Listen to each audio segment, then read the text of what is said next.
And welcome, everybody. I forgot to do that. Sorry, you caught me red handed. Welcome, everybody, to another exciting edition of Omnibros Live on a Wednesday. It's comic book talk, movies, TV, all that fun stuff. It's your boy G.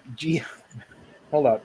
It's your boy Geo here petitioning for an Inhumans omnibus. Whew. Okay, there's a lot to talk about. So I have like a million things going on with my head. Yeah. Welcome, everybody. I'm joined by a good friend, comics guy, Lou. How you doing, buddy? Howdy. How's it going? Doing pretty well. Oh, look at that. Aaron says howdy too. Thank you, Yeah, everybody. this is it's been a crazy stacked week full of news and like a whole bunch of stuff has happened. It's been wild. Movie trailers, comic book news, celebrity related to comics news. Yeah. Eisner's. We're going to talk about that. Oh, that's right. Yeah. Toys. Toys. New Marvel Legends dropped or solicits. It's crazy. So thank you, everybody. Lionheart, as always, was first. Sorry, everybody. Let me remind you that out of all that we're going to talk about, mostly superhero related, you can find their books at our sponsor's website. This show is sponsored by the fine folks at InStockTrades.com, your home for all things collected editions, whether it be an omnibus, trade paperback, hardcover, manga, all that fun stuff. You get it at InStockTrades.com, up to 50% off. Loyalty discounts tack on an extra 2% to that. If you order $50 or more in your collected editions order, you get free shipping. Fantastic customer service and wonderful packaging at InStock Trades, the official sponsor of Omnibros Live here on the Omnibus Collectors Network. And look at all the awesome stuff. Moon Knight Omni, Savage She-Hulk Omni. You get Jonah and the Impossible Monsters. All the books that are discounted this week. X-Men Fall of Mutants Omnibus. Heathen Omnibus that we talked about on Monday. And the Sandman books. If somehow you still don't have Sandman in your collection, here you go. 50% off and you can get the trade paperbacks. Oh, that's right. We got to talk about Sandman too. Oh, boy. Yeah. InStock Trades. We love them. You love them. Go check them out. About that. The fake controversy surrounding Sandman. I forgot about that. I've been really enjoying going over Neil Gaiman's tweets as he's just dunking on all the trolls and haters and all that stuff. Because the show, it's not even out. So we can't really form any opinion based on just still images and random clips because the main trailer's not out either. Mm-hmm. Once the show drops, then you can form your own critique. You can hate it, love it, whatever. I don't care. Yeah. But people just coming out the woodwork like, oh, that's not my Lucifer. Somebody wrote like, I've always envisioned it like David Bowie. And then Gaiman was like, unfortunately, he wasn't available. Yeah, no. David Bowie, unfortunately, has a problem called the Deads right now. So yeah, he's moved on to another plane of existence. Sorry. Yeah. But yeah, the Sandman images are starting to drop, and we're getting the Geek Week or whatever. It's pretty cheesy. I hate the trailer, but Netflix does the Geek Week or something every May or June. It's very so lame, dude. It really is. Yeah. They really need to change it because then they have this guy narrating the whole thing like geeks are super proud and we take comfort in something. I'm like, no, shut up. Just give us the trailers and we're good. But they did like a little sneak peek and we can already take a glance at the Sandman stuff, which looks pretty interesting. This actress, and I'm forgetting her name. What's her name? That's playing Lucifer. It's Gwendolyn Christie. Gwendolyn Christie, thank you. From Game of Thrones, Star Wars, all that stuff. I think she looks great as Lucifer. It's a solid casting choice. But people were not having it, of course, because people, we make questionable decisions when typing online. Yeah. No, I look, out of all the actors and actresses out there that I think could have nailed this, in my mind, I narrowed it down to two. It's Gwendolyn Christie, and I forgot her name. She's the ancient one. Tilda Swinton or whatever. Is between Gwendolyn Christie and Tilda Swinton for me as the two that really would have nailed this. Yeah. She looks great. I think she looks so awesome. Mm-hmm. Look, out of all the stuff, I was a bit skeptical on the casting. I still am. Simply Yo, sorry, keep going. no, you're good, man. Simply because the radio play, which I know they couldn't get everybody from the radio play because that budget would be fucking nuts. Oh yeah, The radio play has just fucking spot on casting. It's so great.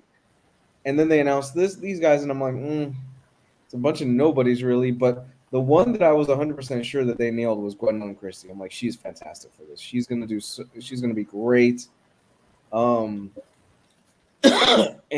I really hope that they do a spinoff of this. Obviously, they had a Lucifer show on CW that was very loosely related to the comics. oh yeah. It's actually a fun show. If you get a chance, it's not bad. I saw a clip of it, and if you, how do I say this? If you ignore its origins, you can enjoy it, and don't compare it to the comics. I've seen like a random episode or two. Yeah, it's pretty fun. My wife and I started watching, and I'm like, you know what? Oh, okay. Yeah, I was like, you know what? Despite the fact that this really isn't the comics, still pretty fun. Yeah. Here's a little picture of all the casting choices. I'm gonna scroll by them real quick here. Abel is spot on. I think they nailed that. And this image right here. Boyd Holbrook as the Corinthian. Oh my, dude, the Corinthian in live action is gonna be freaky. Yeah. Have you ever read Sandman? I've made the comment in the past. We talked about it on Monday. I've only read the first 20 issues of Sandman because when I first started reading it, it was through the Absolutes, and then I realized, oh, the Absolutes are really expensive for my budget, so I only got the first two and never got the rest. And now I'm trying to sell them, and I've been getting the deluxe editions to do a proper, complete read through of Sandman. Yeah. So I've only read like the first two Absolutes, which would be 16 or 20 issues. I don't know. Yeah. Sandman. Look, Sandman is and was a series that, in my mind, I just don't know how this is going to work. I think this is a series that it references so much literature, and I do know that. Yeah, it's a love letter to stories, to mythology, to literature. Blah blah blah blah blah. I've said it a million times.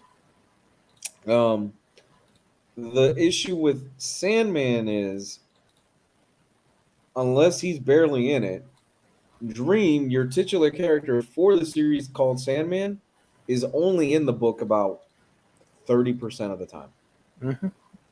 What it is a series of stories, maybe one-off stories or volumes, involving characters and people that deal with situations, and Dream just pops in at the end going, this is what it is. Good. There is a through line, a very, very faint through line throughout the volumes of a story that's happening to Dream, but it's very faint. Yep. I promise to read that thing and talk about it before the year ends. I promise.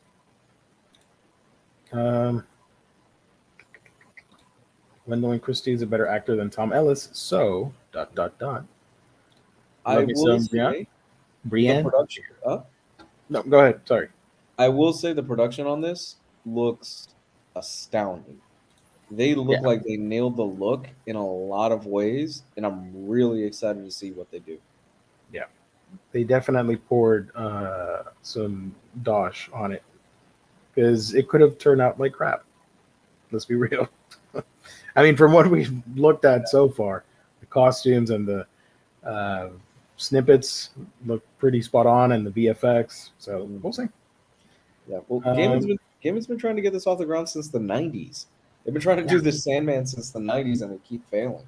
a troll was trolling, obviously, saying like, "Oh, did you even get to watch this, or did they even show you anything?" And he's like, he was involved in the casting and producing, and he's one of the executive producers for most of the episodes or something like that.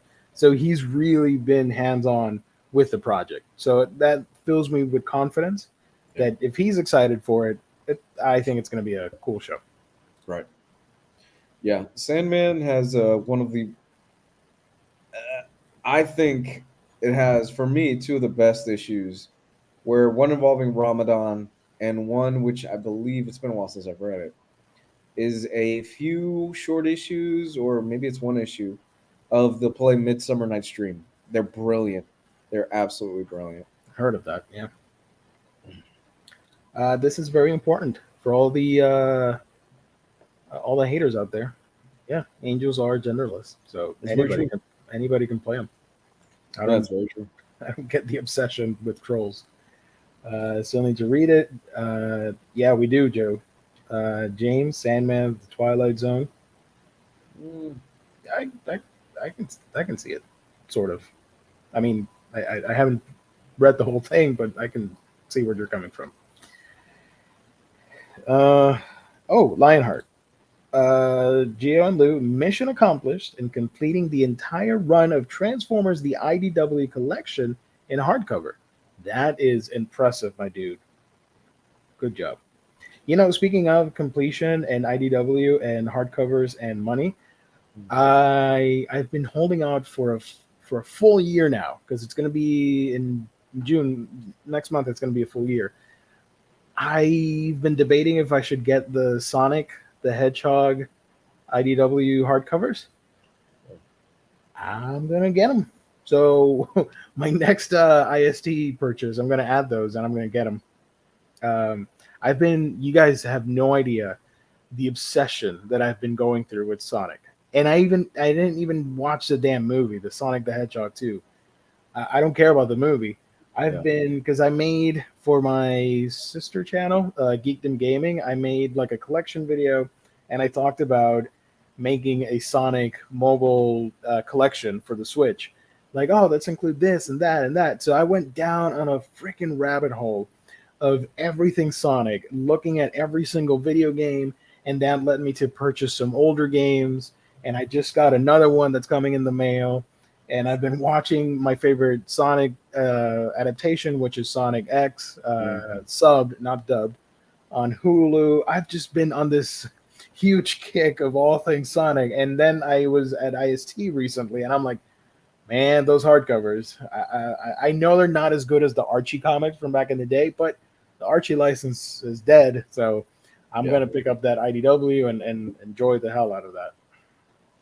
Yeah, that's I think that's totally the best thing you could do right now, especially with Sonic Fever kind of being at its peak. I haven't seen Sonic this popular since the 90s, maybe. You know, everybody's kind of on the train right now. I think since Sonic Adventure, because I remember when Sonic Adventure dropped, everybody was super excited. It was like going from Super Mario 3 to Super Mario World, to Mario 64. That change in graphical thingy, and everybody went nuts. I think it's comparable. Yeah, dude. You know, to this day, I've never played Sonic Adventure. I went to a friend's house, and he would put it on and play it and stuff like that, and he turned into Super Sonic, and I'd be like, "This is so fucking cool!" But I never owned a Dreamcast, so I never got a chance to play it. If I were to make a top 10 video game list, Sonic Adventure would be in it. Probably at a low, like number 10 or 9 or something like that, but it is one of my all-time favorite games on the GameCube. You got to no, I've seen the first one. I didn't like it. That's why I didn't come back for the second one. That's just me. Are you going to try to buy the Sonic Mega Man crossover? I had an opportunity to buy it at, scalpers were asking out of like $30, I think like 80 to $90, but I saw an offer. Somebody was willing to sell it for like $50. And I'm like, you know what? It's not too bad. I don't like paying over cover price, but something happened. I forgot to get it. And now it's expensive. So I had a chance and I let it slip on by. Petition for a movie based on the Werewolf Sonic game. That Werewolf Sonic is getting a Funko Pop of all things. I saw it the other day. The Werehog. It's so Really? silly. I love it. People love that Archie Sonic material. Reprinting those is basically printing money. Yes, I would make a case for that. If I'm not doing the whole Inhuman stuff, I would be passionate about Sonic Archie reprints. That would be a cool sell. Yeah. So we went off on a tangent. Rick Ray, I love the Emperor Norton Sandman issue, and 24 Hours and the Serial Killer Conference, and so many more. Sandman has so many banger issues. So we went off on a tangent here with Sandman. The other thing that we wanted to highlight are the Eisners, unless you guys want us to continue talking about Sandman. I just wanted to mention the whole game and dunking on trolls because I thought that was so awesome. Sorry. Wait, before we get off the Sonic tangent, so did you see the post-credit scene for Sonic 2? Yes, I know about it. Okay. I'm very interested to see what that is going to be about or how that will develop because I didn't think they were going to pull that off like right now because you're just starting that universe and you're already going that route. I'm like, oh, okay, let's go. I'll watch the movie. So, for all three of you that care in the chat, spoilers, I guess. Okay, spoilers for the after credit scene of Sonic the Hedgehog 2. If you haven't seen it, I think it's available digitally now, or the Blu-ray came out. I don't know. I don't care. But spoilers. Don't dislike the video. Okay, go ahead. They're bringing Shadow in, which I was really surprised that they're bringing Shadow in so soon. Shadow doesn't show up until much later on in the games. I would have thought we would have gotten Metal Sonic or something like that beforehand. Because Shadow is Sonic Adventure 2. Yeah. And technically this movie is sort of a version of Sonic 2 because they introduced Tails and all that stuff. I thought they would have continued the Knuckles thing. I thought they would have, I don't know, Metal Sonic. Okay. Yeah. Cool. I mean, hey, I didn't expect it that soon, but I'm down for Shadow, man. Yeah. Let's bring it. If you take the damn movie out of Earth and you give me like Rouge the Bat and Amy and all the other characters that I love from the comics in their world, keep it CG. I don't mind that. I will watch it 100%. I cannot stand the whole Earth isekai thing that happened with Sonic. I'm not a fan of that. Cyclops, I hate that character. I don't care about any of that. That's why I don't like those movies. That's it. And I get it. It's for kids or whatever. That's just me. I've been a long time Sonic fan since 92, 3, whatever, whenever the Genesis came out. Yeah. I just want Sonic doing the loops in his planet and all that stuff. And or maybe we go to Pumpkin Hill with Knuckles. That'd be cool. It's a reference for all you adventure fans. So what you're saying is fuck them kids. Yeah. The kids go play the game and then watch the movie. The gaming thing is more important than watching an adaptation of something. To be fair, I have heard for this movie, they have a lot less focus on the humans and it's a lot more on Sonic and Tails and that crew. Good. I still haven't seen it. I will wait until somebody streams it. Yeah. On a platform. I don't know. Yeah. Has Jess watched Morbius yet? Because I know he was on that. Do you know if he watched it or not? He hasn't even gotten it. I'm not gonna say anything else. Yeah. Of that, but I will know once he gets it. Okay. Because it's out digitally. if anybody's wondering. Hot Morbius summer, everybody. I watched the credit scene for Morbius. I will say I really like Michael Keaton. Nobody cares. It's Morbius. Michael Keaton's tenure here as Vulture. His voiceover work for the post-credit scene is really fun. I really enjoyed his little take on it. It sounds different than when he voiced the character in the suit in Spider-Man: Homecoming or whatever. Yeah. It makes it sound creepier and like an actual Vulture. So if they go bonkers like that, I might just watch whatever the hell Sony's planning. But it's so stupid. Why does he have the suit? Why if he got teleported from jail, why did he?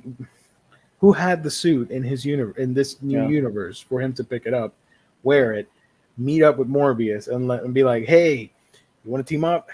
Okay, I don't know what this is. It's probably Spider-Man. How the hell do you think Spider-Man's involved? You know he's a kid. Does he have super interdimensional powers now?" Dude, here's the thing.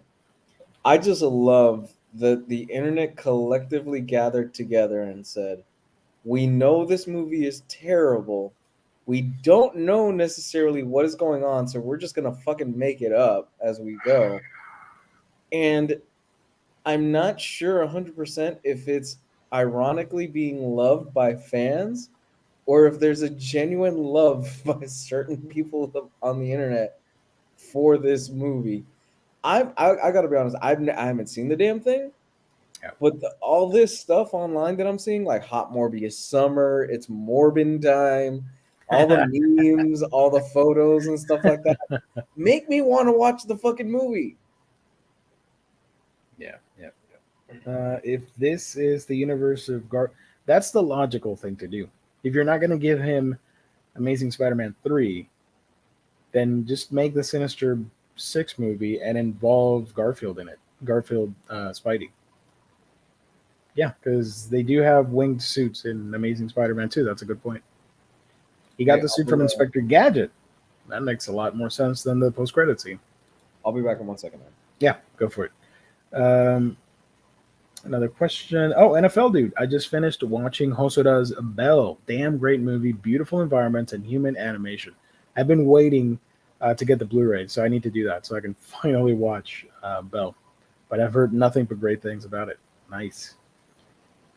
Could be worse. They could have brought in Sonic's human girlfriend. Or was there a night game where he's using a sword or something like that? Or am I making that up? Who would have thought Sonic will one-up Mario in the movies? Chris Pratt, you better not screw it up. That is going to be interesting. And that movie got delayed for 2023, probably for the best. So I'm interested to see how they do that. Will they go the Jumanji route and have actors be the Mario characters, and that's how they're able to talk? We'll see.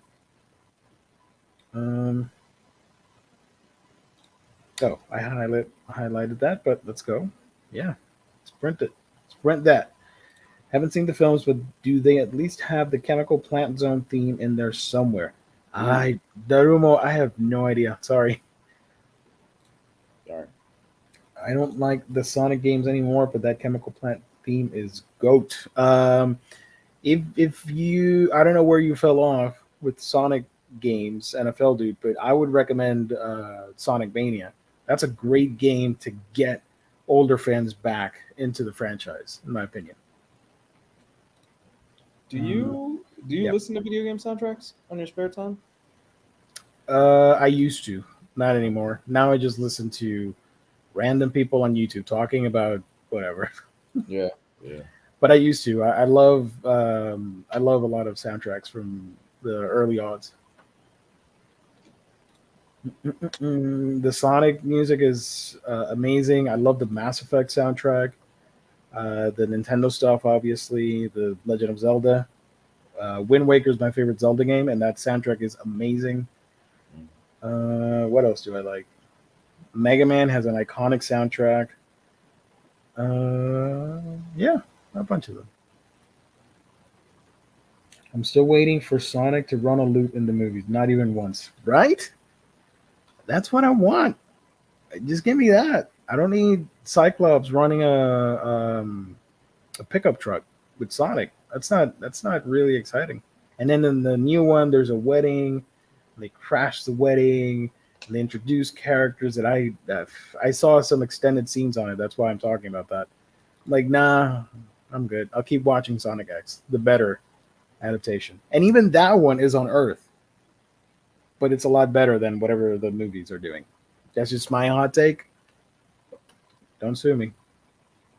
Oh, Halo soundtrack. Yeah, I'm not a fan of Halo, unfortunately, but that soundtrack I do like. Dude, I do listen to it. that soundtrack. It's so fascinating to me that there are certain video games in my life that I attach to certain people and to certain time periods in my life and stuff like that.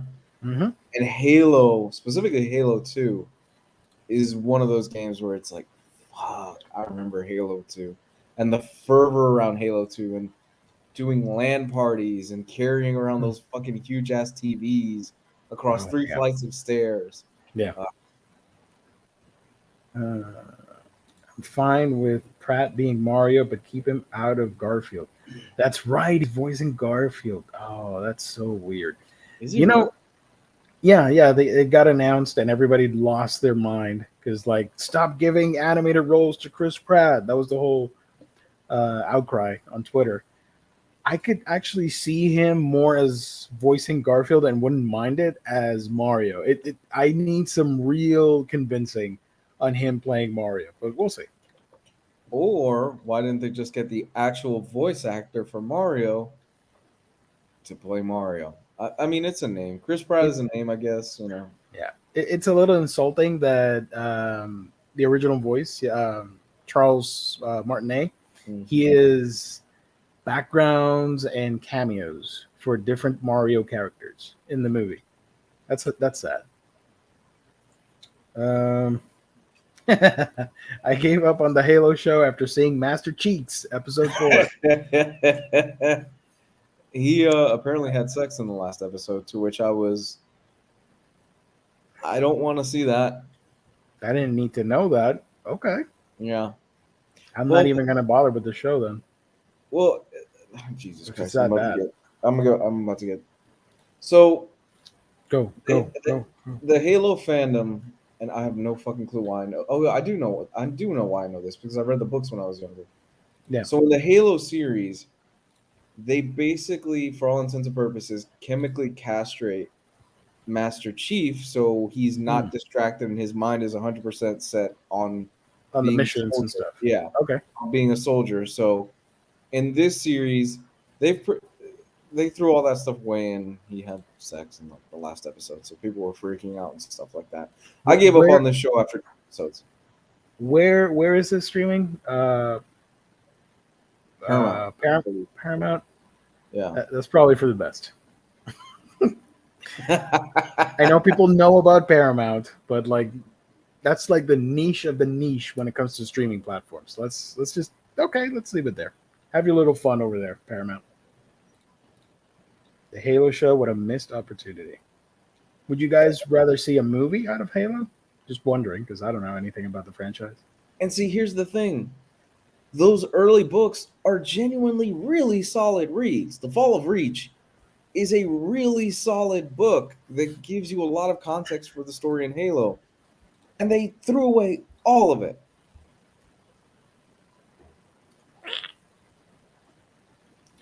NFL dude said, "I like the style of Sonic Mania, but the gameplay of Sonic 2D or 3D doesn't hit for me anymore. The intro animation for the game was really cool." Gotcha.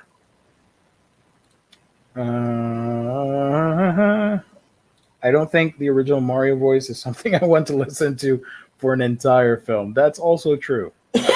I understand that. Imagine 2 hours of Yahoo, woohoo, over and over. I'm like, okay, got it. I would like to see a Mario anime. That would be freaking dope. That'd be cool. 2D animation, Mario, 30-minute episodes, doing levels and fighting against Bowser. I would watch that. Just make all the Nintendo properties into anime, and they would be badass. Can you imagine a Zelda anime, Yes, like sir. done in the style of the '90s, like Record of Lodoss War, that type of animation, but the elves? Metroid, do it like Studio Mappa with their shows. Mhm. Uh, Kid Icarus, I think that would be a good anime. One day I'm gonna make a video on that just for the hell of it. Shows that should be anime and just list off all the Nintendo IPs. Well, see, we've had animated adaptations of video games that have been great. Obviously, Castlevania is the standout among all those. Yeah. Mass Effect had an anime film. How was That was that? really good. I like that one. Really? Yes, it was done by Production IG, if I remember correctly. It's set between Mass Effect 2 and 3, with Vega being the lead character. Huh. I have to check it out. But you get to see bad guys in anime form, and I'm forgetting all the names. Oh my god. Uh, what's the name of the Liara? What's the species name? The Uh, Asari? the Asari in anime form, and doing all their moves and stuff. Really cool. Yeah, there was a period in my life where I was deep into the Mass Effect world, man. Same here. I just had to abandon it, and now I barely remember some things about it. Dude, I'm talking about I was reading wiki articles, like I was Yeah. anything I could of that universe, I was just eating it up. I love that universe. When I was first starting to get into audio editing, I have some audio, not online, fortunately. I voice acted demo lines as Turians and Reapers of the tutorial to how to do the voice effects. Mm. It's awesome. I'm like, damn. I mean, the acting's not great because I don't act, but the actual voice stuff, I was really into that. That's cool. Yes. Studio going back to the Netflix trailer thing. There's a snippet where you can see the cyberpunk anime, and it looks really good. I'm excited for that. I haven't played the game, but I really want to check that out. Yeah, And I actually want to play the game because it got mostly fixed, it's I great. think, and it's going for like $10. So yeah, I'll go for it.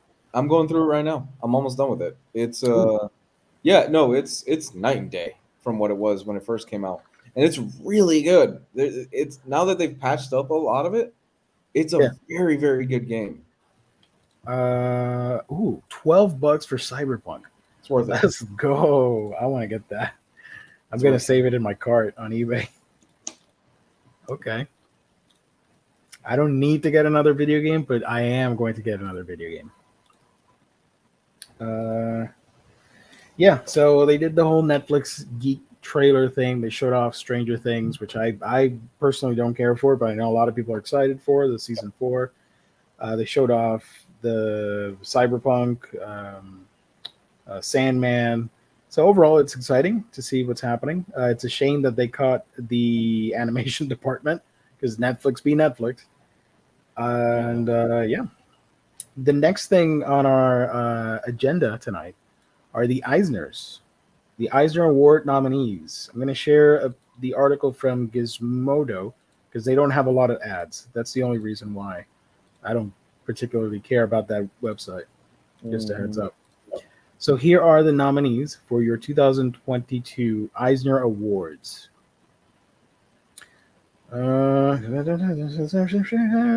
Let's just jump into it. This will be announced July 22nd during San Diego Comic-Con. Best short story. You got Funeral and Foam by Casey Gilly and, oh boy, Raina Telgemeier in You Died, an anthology of the afterlife. Generations by Daniel Warren Johnson inside of Superman Red and Blue #5. I Want to Be a Slob by Michael Camison and Stephen Arnold in Too Tough to Die.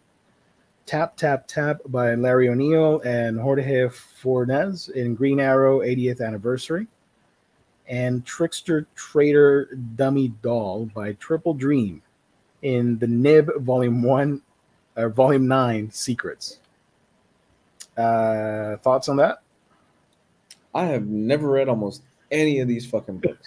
I'm gonna go for our boy here, fan of our channel, Daniel Warren Johnson. He's Yeah. gonna win. Yeah, no, here's the thing about the Eisners, guys. The Eisners, they're basically, for those of you that don't know or that are new to comics, they're the Oscars of comics. And with that, you get a lot of their artful comics. The very prestigious and art form comics. Yeah, there's a lot of that here. Yeah. Raphael says tap tap tap made him cry. I think Jess talked about that on our chat and was recommending it to us because I do remember that Green Arrow short story, and I think he tagged you, Lou, and said like, "Oh, you got to read it. You're gonna love it." I think that conversation happened. I hope I'm not making it up. I probably am, but who knows? So I'll check it out one day. Best single issue or one shot must be able to stand. Okay, whatever. Marvel's Voices Identity #1. Mouse Guard, The Owlin Caregiver and Other Tales. Nightwing 87, Get Grayson. That's the winner. Wolven Daughter. I really thought this was Wolverine. I'm like, what? No, it's not. Wonder Woman Historia, The Amazons. This is a tough one because Wonder Woman Historia has some really good critical acclaim next to Nightwing. So I think it's either Wonder Woman or Nightwing. Yeah, but it's got one thing going against it, which is the author. Oh, yeah. Tom Taylor versus your pal, Kelly Sue DeConnick. Which, oh my God. I'm not that person anymore. Okay, gotcha. I want to read Wonder Woman Historia, but it's just one issue, and I'd rather wait for the Black Label hardcover. But I do want to check it out. Best continuing series. Best continuing series. We got Bitterroot from Image, The Department of Truth from Image Comics, Immortal Hulk at Marvel, Nightwing from DC, and from Boom Studios, Something is Killing the Children. God damn, that is a stacked category. That's a tough one. Fuck. For me, it's gonna be between Nightwing and Immortal Hulk. God damn it. I'm gonna give it to Immortal Hulk only because that's done and Nightwing is still an ongoing. But it's so fucking close. I could even see one of the indies taking it as well. Something like Bitterroot, which has great critical acclaim. I could see it winning. Fuck it. All those books are so good. You all should be reading all these books, honestly. I gave Department of Truth 2 issues. I dropped it because it wasn't for me, but I'm thinking about even coming back to it because everybody says you really need to come back to it. I didn't even think about this. Tiny Onion has two books here. Yeah. So it's a win-win for him. He's got better odds than the other guys. We'll see. I don't mind any of these guys winning because they're all great writers. Mm-hmm. I think Bitterroot could surprise. I think that's the underdog here. I could see that. Bitterroot is so good. And David Walker is such a great writer. Best Limited Series. Beta Ray Bill, Argent Star by Daniel Warren Johnson. The Good Asian by friend of the show, Pornsack. And this other, Alexander Tefenki. I'm butchering these names, sorry. Mm-hmm. From Image, Hocus Pocus by Rick Worth and Jordan Culver. The Many Deaths of Layla Starr by Ram V. Stray Dogs by Tony Fleeks. Supergirl, Woman of Tomorrow, Tom King and Bilquis Evely. That's another tough one. That's a difficult one. Supergirl has good reviews. Stray Dogs as well. Layla Starr has fantastic reviews. I don't know Hocus Pocus. Beta Ray Bill, good stuff. Good Asian. I literally talked about it on Monday because it has a new volume out, or a trade paperback. Sorry. Yeah, no, this is another category that is full of good stuff. And this is what we say all the time. When people tell you there are no good comics left, shut up. There's plenty of good stuff out there. If you just want to be ignorant to what's good out there, then that's on you. But there's tons of good content out there that you can be reading right now. We are in a time period where there is a dearth of great stories being told. Some would say one of the best eras to be a reader, comic reader. Mm-hmm. Best new series: The Human Target by Tom King and Greg Smallwood. The Nice House on the Lake by Tiny Onion and Alvaro Martinez Bueno. Not All Robots by Mark Russell and Deodato Jr. Radiant Black by Cal Higgins and Marcelo Costa. And Ultra Mega by James Herron over at Image. That's another tough one. I'm giving this a Human Target. That art in Human Target is so fucking beautiful. Yeah. Either that, I know Not All Robots has great acclaim, and I'm a fan of Ultra Mega. I don't know if it's going to win, but I could see Human Target winning. Yeah. Best publication for early readers. I don't know anything about this. Arlo and Pip's #2, Chibi Usagi, Attack of the Heebie-Chibis. I want that to win from Stan Sakai and Julie. I Am Oprah Winfrey by Brad Meltzer and Eliopoulos. Monster Friends by this person. And Tiny Tales Shell Quest by this other person. I don't know. Chibi Usagi, because I don't know anything about the other books. Sorry. I do know Chibi Usagi Yojimbo, so. Best publication for kids, 9 through 12. Allergic for Four-Fisted Tales, Animals in Combat, Rainbow Bridge, Salt Magic, Saving Soria, Chang and the Sun Bear, and The Science of Surfing, a Surfside Girl's Guide to the Ocean. I don't know anything about this. I do know our good friend Steve Orlando's here, so good luck to him.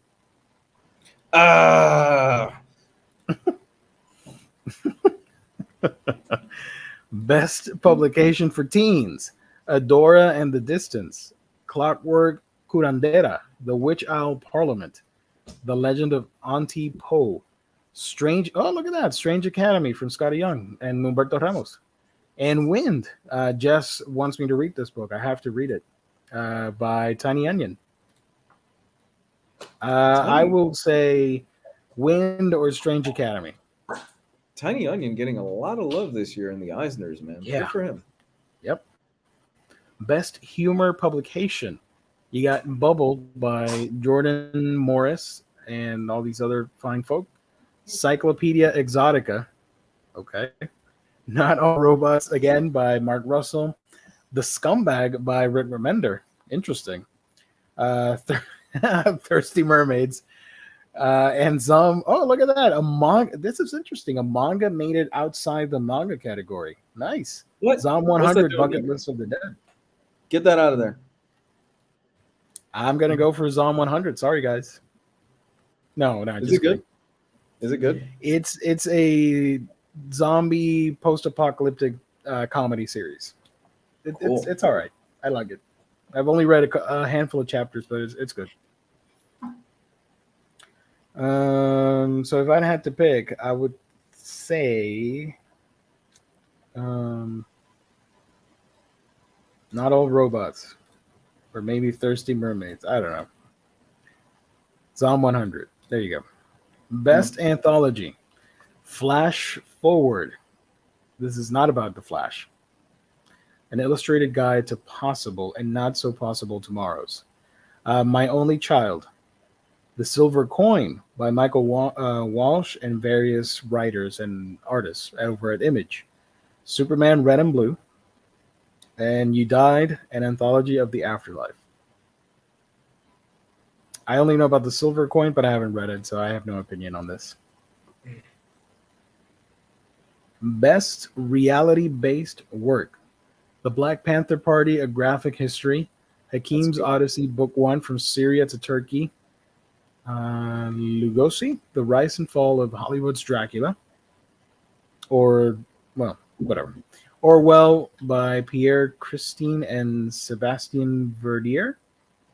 Seek You, A Journey Through American Loneliness, and The Strange Death of Alex Raymond.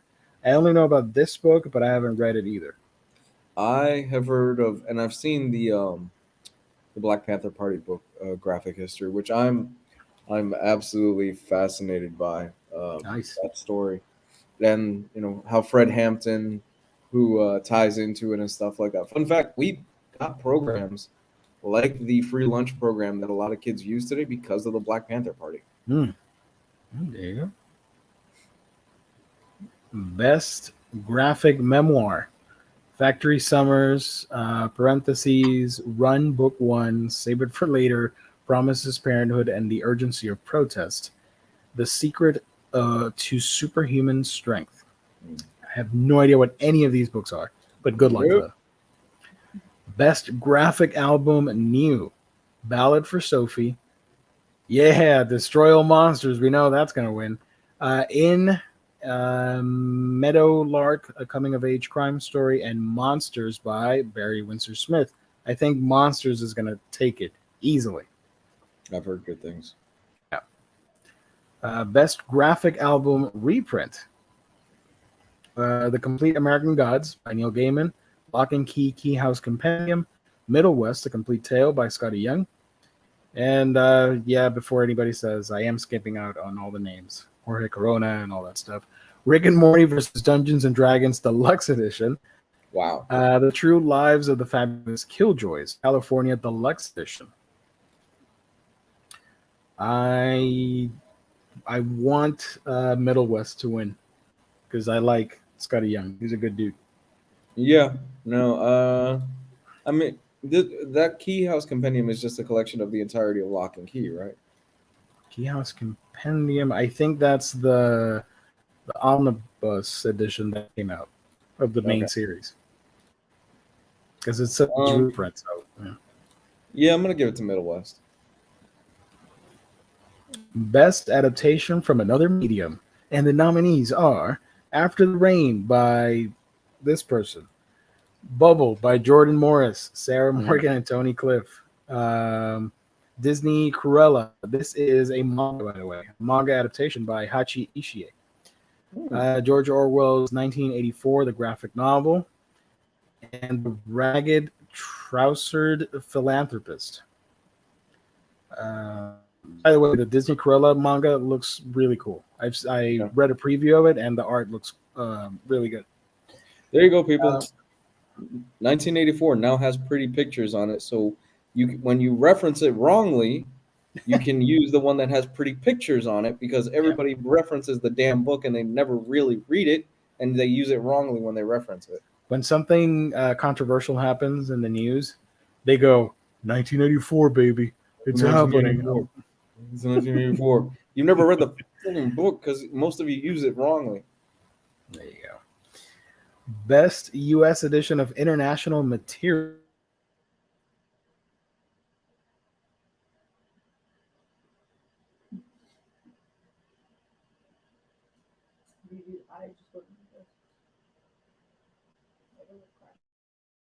Gio, I think I lost you for a second. Gio. Oh, he's lagging. We might have lost him. By Tatsuki Fujimoto. Kaiju number 8, Naoya Matsumoto. Love Sickness from Junji Ito. Robo Sapiens by Toranosuke Shimada. Spy Family by Tatsuya Endo, and Zom 100 Bucket List of the Dead by Haro Aso and Kotaro Takata. What's funny about this, you might be reading this from the screen, Viz Media. Total domination. 5 of the 6 are from Viz Media. So I guarantee you the winner will be a Viz Media book. But if I were to decide, I think the best manga should go out of these I think it should go to either Spy Family or Chainsaw Man. Oh, dude, both of those are so good. Spy Family is such a fun book. My daughter started watching the anime. She we only watched the first episode, but she's like, I really like this. And Chainsaw Man is just so fucking over the top and fun that we're supposed to get that anime at the end of this year, and I am eagerly awaiting the anime for Chainsaw Man. Yeah, it's gonna air exclusively on Crunchyroll. They announced it the other day. We've gotten little snippets here of the animation, and it looks so good, dude. I Yeah. can't wait. So James says I froze. I wasn't looking at myself, so I had no idea. I hope I mentioned everything correctly. Yeah, you froze. Best archival collection strips, at least 20-year-olds. Okay. Friday Damn. Foster the Sunday strips, Popeye the EC Sagar Sundays Volume 1, Trots and Bonnie, The Way of Zen. I don't know, but I'm rooting for Popeye. Best archival collection project comic books, at least 20 years old. EC covers, artist editions, Farewell, Brenda Voigt, I don't know. Marvel Comics Library, Spider-Man Volume 1, 1962 to 1964. Spain Rodriguez, My Life and Times, Volume 3. Steranko, Nick Fury, Agent of S.H.I.E.L.D. Artisan Edition. And Uncle Scrooge, Island in the Sky. I'm going to go with Scrooge because I want the Ducks to win. Hey, brother, real quick, I got to let my dog out for a second. I'll be back, okay? Because she's at the door and she looked mad. Giving you attitude. Love it. Best writer. Okay, these are the important ones. Let me hold off before we get to that. Wait for Lou on that. Jess is throttling the stream when manga is mentioned. Probably. Simeon, thank you for joining. Gio, I read Witches by Igarashi on your recommendation. It's excellent. Nice. I forgot to get the book, actually. I need to do that. I read it a while ago, but I forgot to pick it up. So either next haul video or next budget purchasing, I'll include it. But it looks really good physically.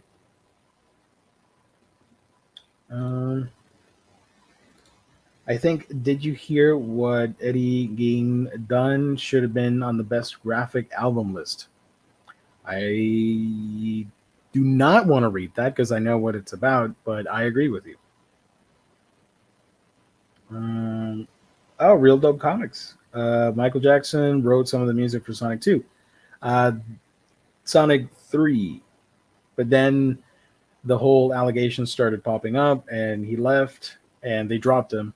And to this day, Sega executives will deny any involvement.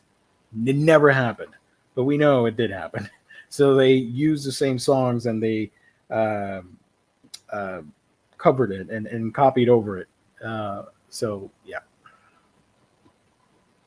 Middle West is a great book. Yes. Strange Academy is good fun. Booty Royale got robbed. I find it funny that the Eisners, like most of the nominees that you see here, Chainsaw Man is recent, Kaiju number 8, another great one, Robo Sapiens as well, Spy Family, Zom 100, it's all relevant. But the Love Sickness Juji Ito story collection, those are really older material. That's older material that is getting recollected for a U.S. market. So I don't know. I wouldn't have included it here.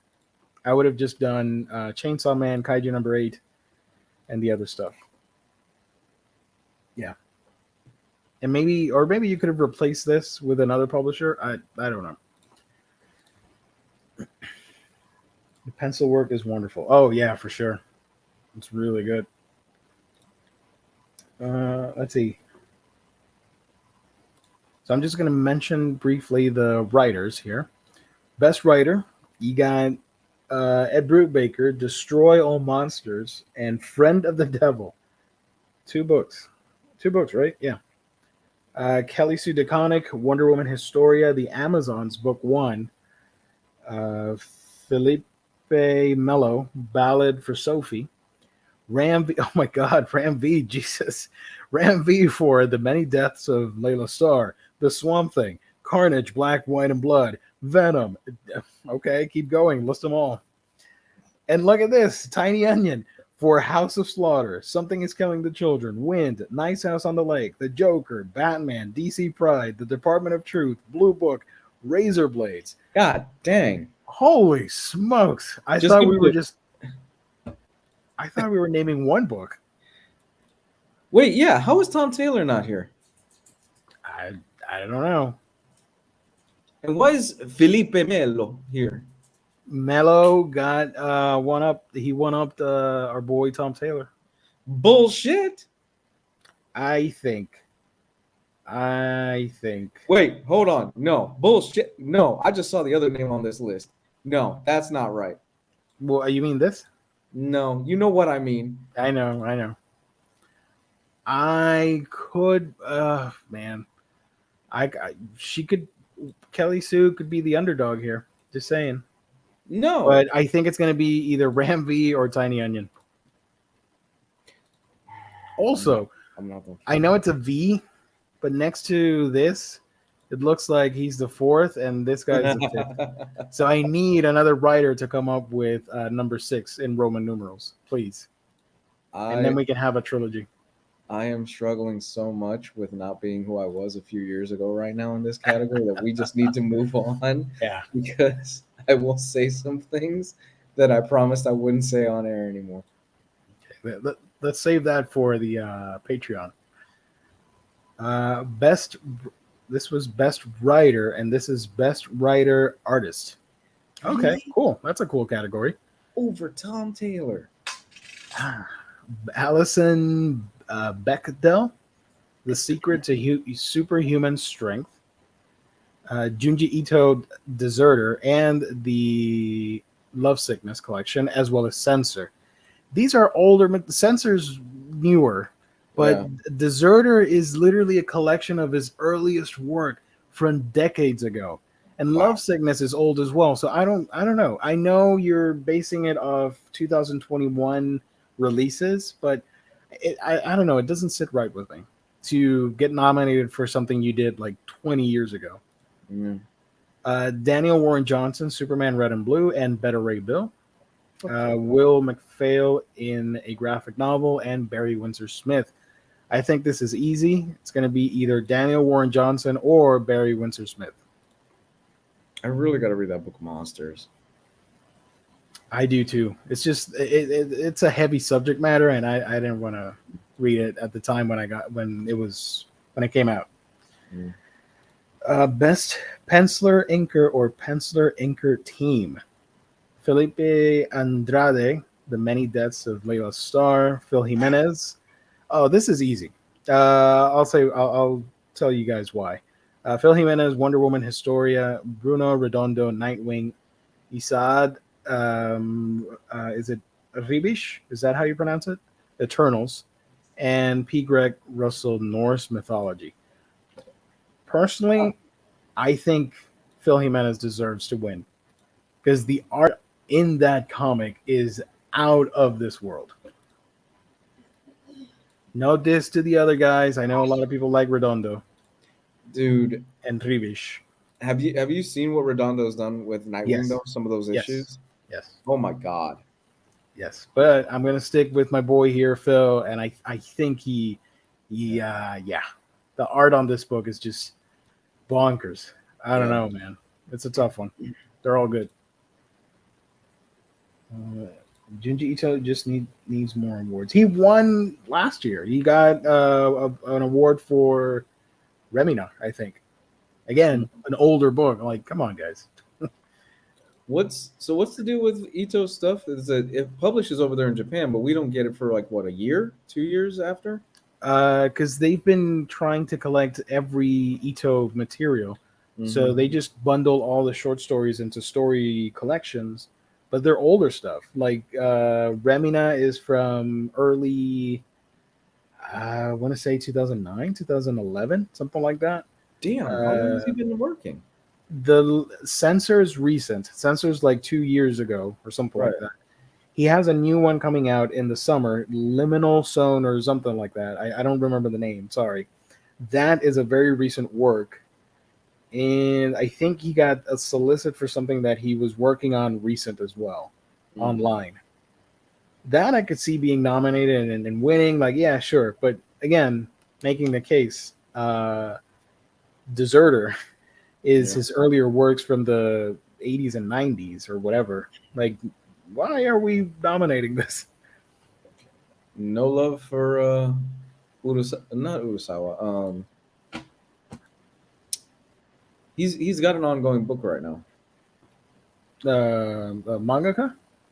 Urasawa. No, Urasawa. Oh, Orusawa has Asadora. Yeah. Yeah. No love for him, huh? He could have been nominated. Yeah. I think, personally, I know he has a lot of wonderful material. I think Asadora is one of my favorites when it comes to his drawings. Hmm. I think it's one of his best. That's just me. Where was I? Best painter, multimedia artist. There are a lot of categories. You know what? Federico Bertolucci. Yeah, go ahead. I forgot. I get paid this week. I'm definitely gonna order those Asadora books. You're Those gonna love them. A 5 volume. wonderful protagonist. There's kaiju involved, and it's a period piece because it switches between the 50s and 60s and modern times. Yeah. Yeah, this sounds right. I mean, you were the one that told me about it a few months ago, and I said I was gonna get them. No, I think I'm gonna bite the bullet this week and order. There's 5 volumes out right now, Yeah, and it's and ongoing. it's still ongoing in Japan. Volume 6 should be out maybe at the end of the year. I'm not too sure, but it is on a mini hiatus because he's working on other stuff as well. Okay. Painter, multimedia artist. Uh, I don't know any of these guys. Sorry, John Bolton, Juan Cavia, Frank Pei for Little Nemo. Look at that. Ileana Surdugan, The Lost Sunday. Just give it to Takeda for Monstrous. She's awesome. I love her work. And Monstrous is a great comic. Best cover artist. Okay. Jen Bartel, Future State, Immortal Wonder Woman Black and Gold, Wonder Woman 80th Anniversary, Women's History Month variant covers.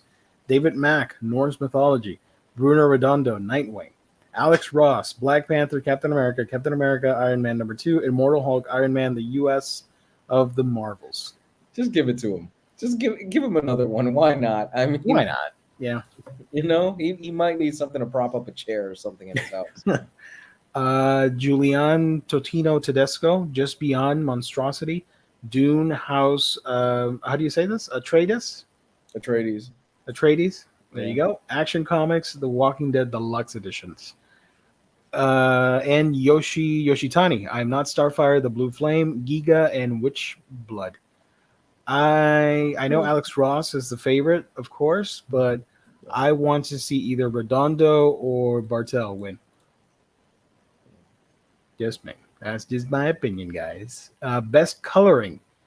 Andrade and Amaro in The Many Deaths of Layla Starr. Terry Dodson, Adventure Man. Kay O'Neill, The Tea Dragon Tapestry. This is a great book. I've read this. It's fun.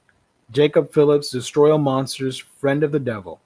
And Matt Wilson, Undiscovered Country, Firepower, Eternals, Thor, Wolverine, Jonah, and the Impossible Monsters. For me, it's either Matt Wilson or Jacob Phillips.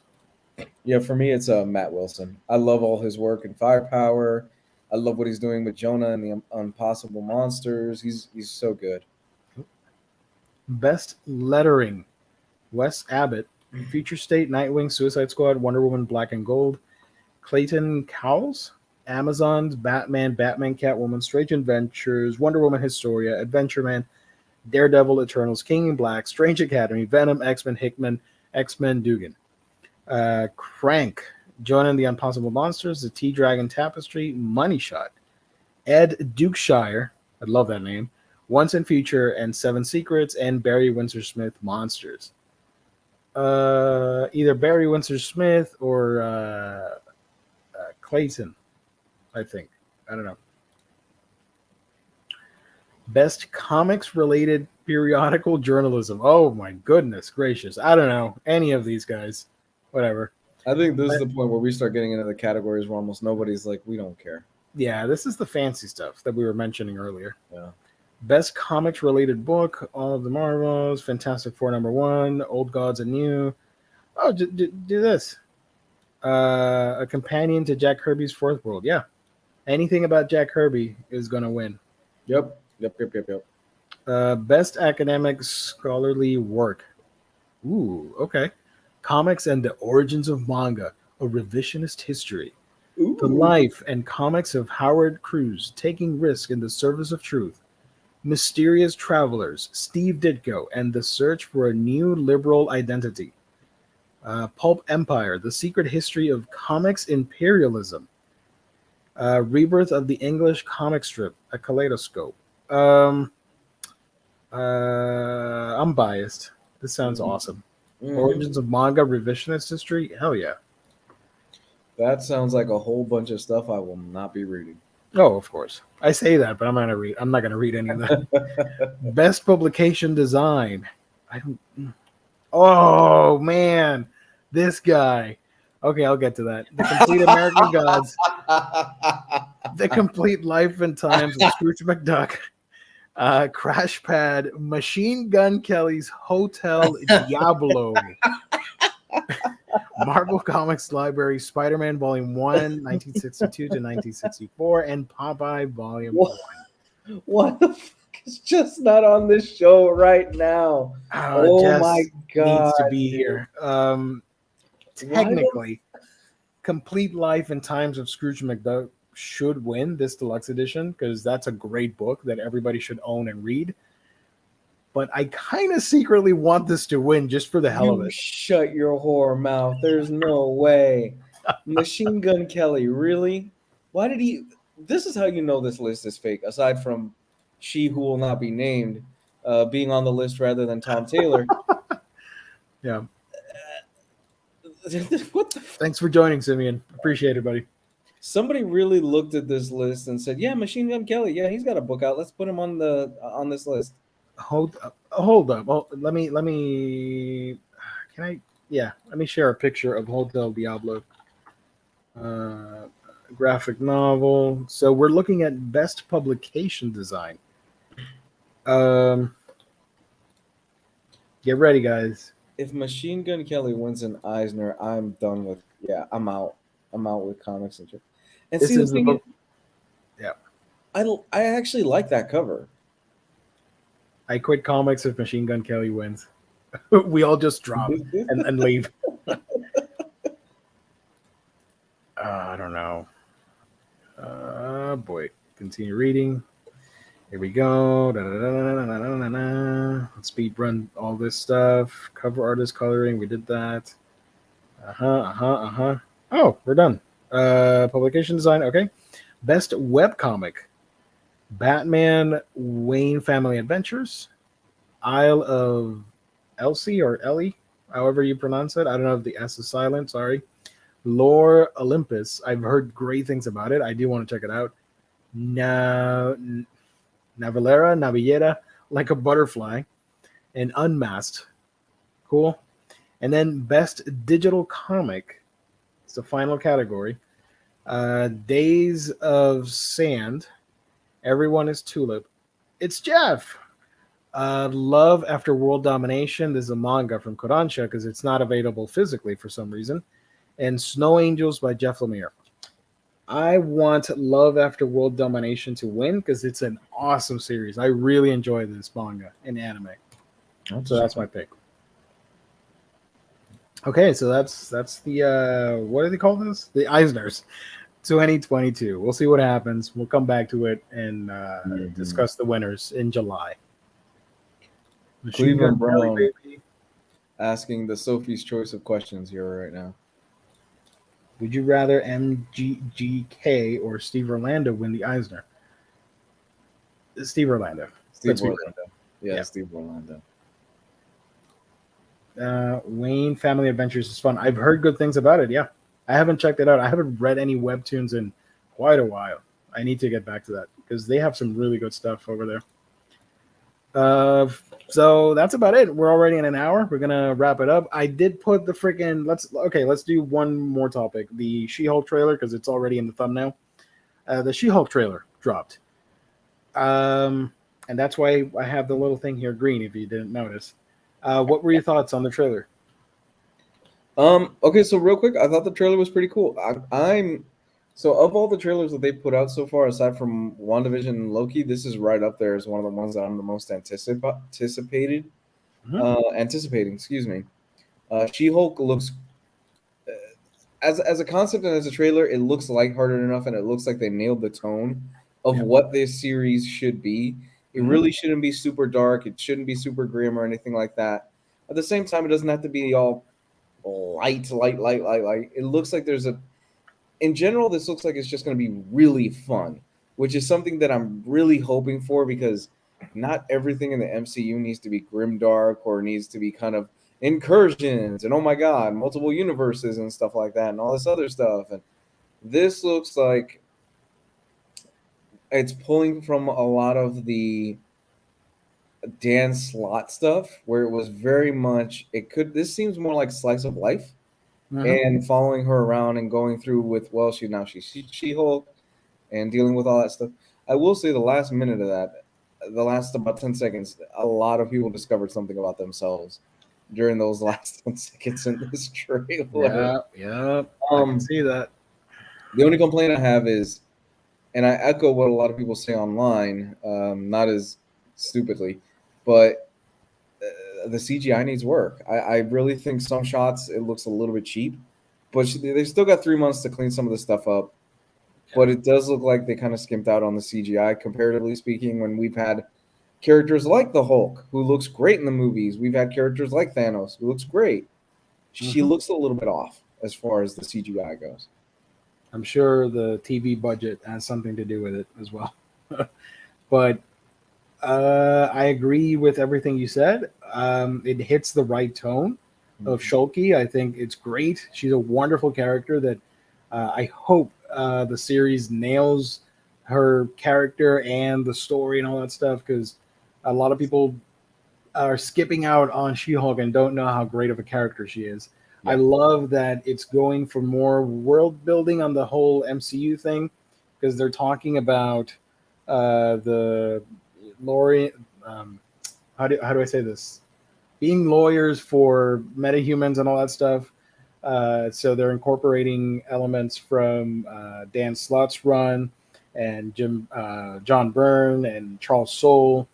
I like that the CGI. I'm confident that it will look a lot better once the show drops because they know what they're getting themselves into, and they get immediate feedback from the trailer. There's still time to go. They're probably still working on it. The actress chosen for She-Hulk, I think she's great.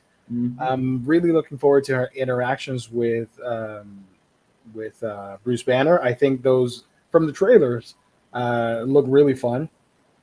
Did you notice that her first case is working with Abomination? So I like that Abomination is still going and we're still tying the Incredible Hulk movie into this. Wong is scheduled to appear as well, and he made the joke that this is not Phase 4 but Phase Wong.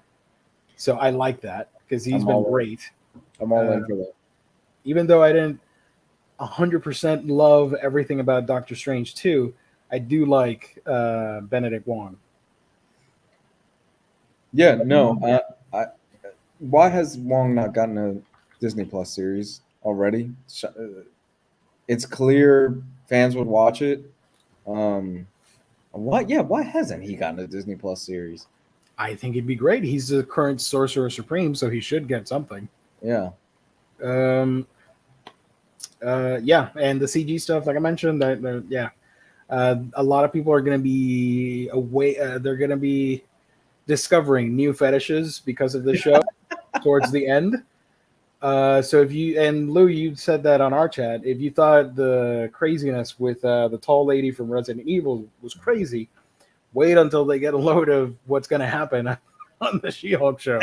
And I agree. I agree with that. But I'm all here for it because yes, please. Yeah. Oh, and this is very important. Yes, it took me a second. Today, I looked over at the info and the trailer, and freaking Frogman is in it. Holy crap, guys. Frogman is getting a live action adaptation. I would have never thought in my wildest dreams that they would pull that from the comics and put Frogman, of all people, in an MCU show. I am so excited for Whoa. Frogman. Yeah, so yeah, just a trailer, guys. There's not much to talk about. We'll see when the show drops, which should be mid-August. Right now, we're getting, unfortunately, Miss Marvel, June 8th. I do want to talk about it and rant about it because you know I'm an Inhumans fan. I got to do it. And what else are we getting? I just read Joku's comment in the chat, and I'm dying laughing. This one, yeah, at the end of the trailer is my life. Let's go. That's not wrong. That's a good place to be. Hey man, nothing wrong with that, brother. I'm 5. Well, how tall am I? 5'5". I'm a short dude. That's all right. I'm 5'8". So if I'm 5'8", I think Gabe is the tallest out of all of us, right? He's a beast. Gabe is like 6'2". Yeah, Gabe is tall. 6'2", 6'1", something like that. Yeah. He's the tallest out of all. Jess isn't a short guy either, though. No, he's tall. Yeah. Yeah. Jess is a pretty stocky dude. He doesn't look it. You wouldn't think so, but he's a pretty stocky guy. Wong, Sorcerer Supreme would be an awesome weekly sitcom of him just portal jumping to random places and getting in dumb stuff like the cage fighting in Shang-Chi. I'm very interested to see how he's connected to Abomination. I like that they're keeping the design from Shang-Chi, and it has the flipper ears like the comics. Mm-hmm. So that's cool. And it's easily explainable because it's you can just say he kept mutating or changing because of the serum or whatever. So I don't see a problem with that. So yeah. Last comment of the night goes to our friend here, Raphael. This, I gotta admit, this one hurt when I saw Omar make a video on it. Squirrel Girl is getting an omnibus before the Inhumans. I don't know how to feel about that. I'm still processing that information. But good for Squirrel Girl fans. I wish. Now, I like the character. I just don't read her stories. But I don't mind the character. She's silly and goofy. And kids like her. This omnibus feels like a slap in the face to Jess, to be honest with you. Can you imagine? I don't want to put this out there, but this is just a random funny thought to close out the show. Can you imagine if people pitched in and gifted Jess the Squirrel Girl omnibus as a surprise gift for being such an awesome fella on the internet? Oh my God. I think he would even bring the root beer bath thing back because he's not doing that anymore. Oh my God, we need to make this happen. You guys did not hear it from me. Please don't spread that around. I think it would be pretty funny. Just saying. If he finds out, he'll probably disown us, but you know, I think it would be pretty funny. We need to make this. We need to start a GoFundMe, or we need to collect. We need to just have a random Squirrel Girl omnibus show up at his house. The hell's this? I could just imagine that scene. Hayden, honestly, as a gay person, even I wouldn't be opposed to Green Tatiana picking me up bridal style for Death by Snoo Snoo. Hell yeah. Let's go. She was great. 5'5". What up? Yep, with a statue. Yeah, the omnibus and the Deja Thoris statue. Squirrel Girl talks and human walks. Hey, for the Jess Squirrel Girl Omni Fun. That's a great way to end the stream with a super chat. Nice. French fries. We haven't. Oh shit.